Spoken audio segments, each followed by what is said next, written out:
Everyone knows someone that has gone skydiving.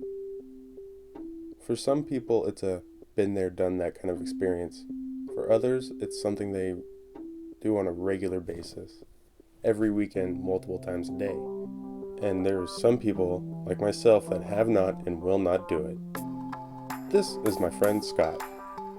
For Scott, it's not just a hobby, it's a way of life. Scott, as well as others, consider skydiving an extreme sport. In this documentary, I wanted to find out why he skydives every weekend. Why some people only go once in a lifetime while others go every chance they can get.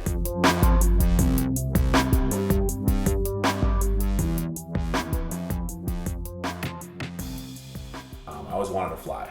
Ever since I knew that things could fly, birds could fly, planes could fly, I wanted to do it. And then I got a chance for my friend's bachelor party. That was almost 4.5 years ago. And yeah, did it once, fell in love with it. Been doing it ever since.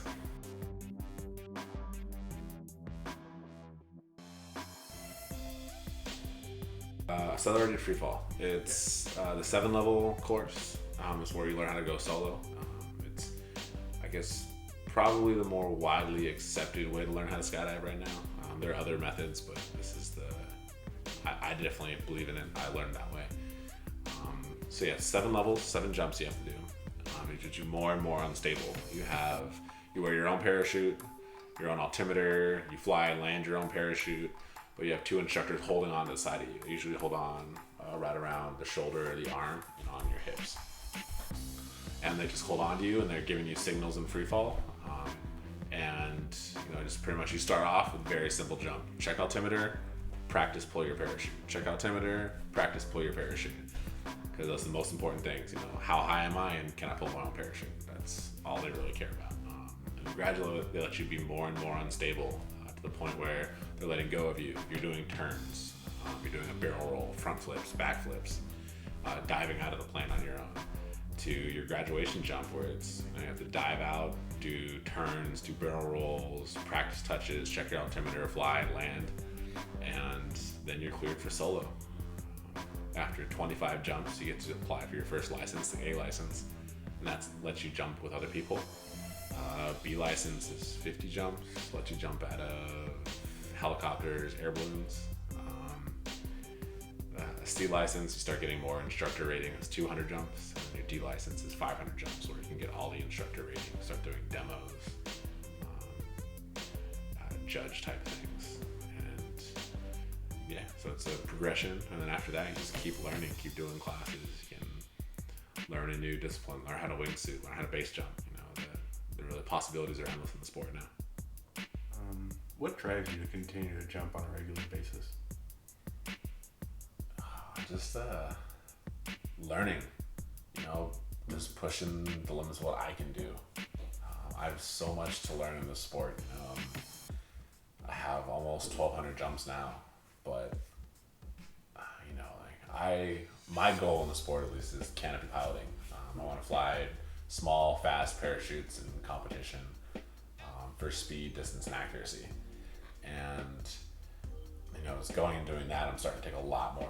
I'm still taking classes. Going and doing canopy courses and with some of these world-class people that are called swoopers.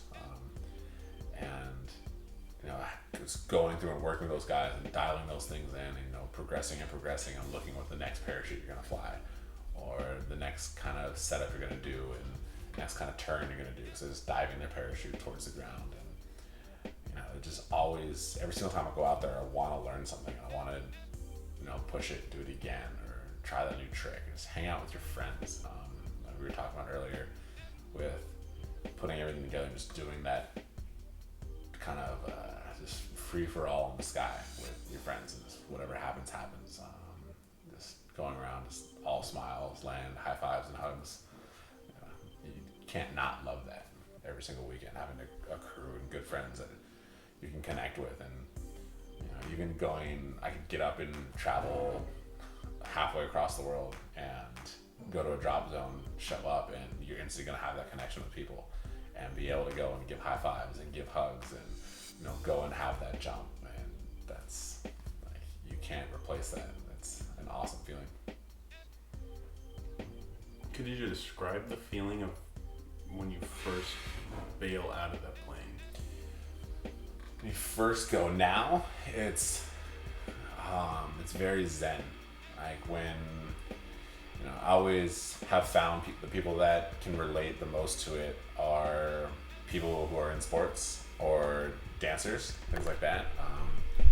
People who get very, like, you get focused. It kind of, things slow down. A skydive will only last 45 seconds to a minute, but it feels like a lot longer to us. And putting all that together, and it just slows. You get very focused. I remember the first time I jumped out of a plane on that first tandem. This the adrenaline overload. I don't remember exact details, but the one feeling I remember is looking at the ground and looking at the sky and feeling like they're lying to me. I'm like, I know the sky is up, but my body doesn't know which way is up and down right now. And it was awesome. That was one of the things that really got me hooked. And now you don't even see things in the perspective of what's down and what's up. It's all relative to what your body is in space. It's a funny thing to look at pictures of people skydiving. And we always have to, at least with free flying, because we're flying on our head, it looks like the ground is up.